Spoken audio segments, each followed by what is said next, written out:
Ассалаумағалейкум қыздар мен жігіттер, қалайсыңдар, амансыңдар ма? Мінекей бүгін қораға кеп қалдық.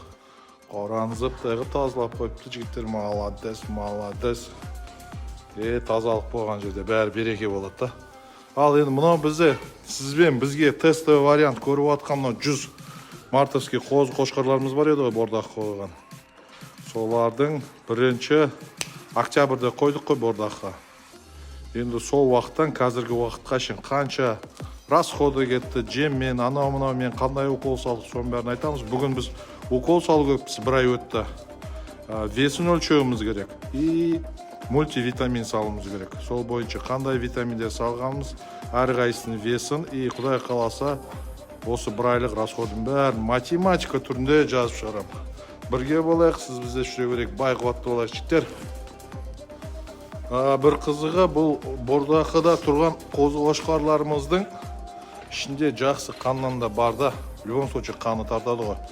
Ойлап отырмын, қазір біз 4 ай, 3 ай бордақыда тұрады деп қоямыз. Оның ішінде қошқарлыққа да лайықты қозылар да бар екен да. Мысалы, мынау үлкен, биік, и еще ұзын осылар бар, мыналар бар. По-моему, ұрықтыққа да кетіп қалады ау көбісі. Көзге көрінбей жүрген қоз-қошқарларымыз көзге көрініп қапты.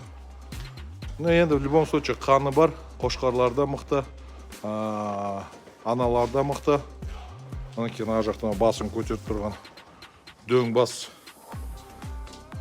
көзге көрініп қапты. Көрейік өлшеп. Алдыңғы весін білеміз, қазіргі бір айдан кейін весі қандай болды. Мына біздің мартовский қозыларымыз, бұлар да көзге көрініп қапты.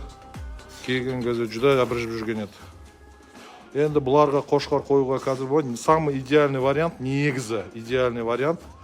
Бір жастан асып барып қойған ғой. Яғни мартта болса, туылған кездері, ендігі жылдың сентябрь, октябрьінде қоятын болсаңыздар, олар қыста мощный болып туғызады.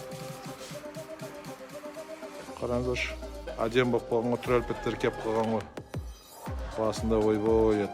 Енді мынау жүндері өз-өздеріне кесе, тоже витамин салғаннан кейін мощный болып бұлар да шыға келеді. Енді бұның бәрін мен не үшін істеп жатырмын?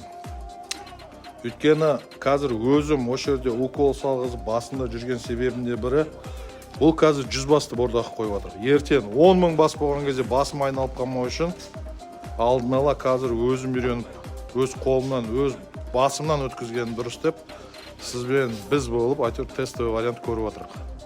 Сонымен қоса енді алдында аяқтан адамдар іздеуші едім ғой. Қазір адамдар іздемейтін болдым. Қазір мен 2 рабочийім бар. Құдайға шүкір. Қалабайский балдар. Қаланың қақ ортасында тұратын балдар. Осылардың оқуларын қазір осы қойлар төлеп жатыр. Бұны әкесі төлеп жатқан жоқ, осы қойлар төлеп жатыр. Оңай емес.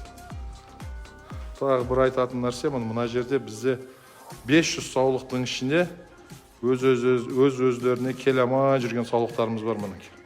Бұларды отдельно алып қойдық. Бұл айтқанда семіз болмайды, сәл-сәл өз-өзіне тез келмейді. Сол себептен оларды отделять етіп, қанша бас? 10 шақты бас па? Осы 10 шақты басқа ерекше ем-дом жасаймыз. Отдельно уколын саламыз, отдельно тамағын береміз. Бұлай айтқанда бір ай қараймыз. Шын айтқанда, егер де оң алса, нұр үстіне нұр, оң алмаса, онда бұлай айтқанда элита ұстағаннан кейін бәрі элитаға лайықты болу керек та. Мынандай түрлермен элита деп мен айтамайым бұлар да.